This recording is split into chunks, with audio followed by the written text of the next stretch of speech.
কষ্ট করে পরীক্ষার জন্য প্রিপারেশন নিলেন আপনি কয়েক মাস, কিন্তু ফলাফল যখন ভালো হয় তখন একটা আনন্দ আছে না নাই?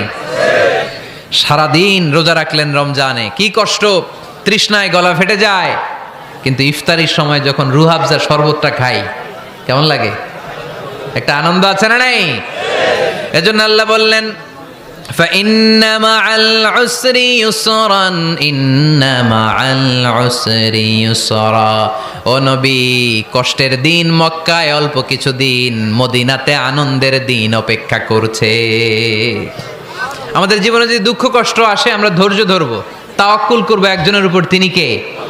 কারণ আমরা বিশ্বাস করি কষ্টের দিন এটা চিরকালের জন্য নয়, সামনে আনন্দের দিন আমাদের জন্য সেট করে রেখেছে কে? তাহলে আমরা সূরাতুল ইনশিরাহ থেকে 3টা নেয়ামতের বর্ণনা শুনলাম, বিশ্বনবীকে কি সান্ত্বনা দেয়া হলো সেটা শুনলাম। এবার 2টা গাইডলাইন শুনে তাফসীর আমরা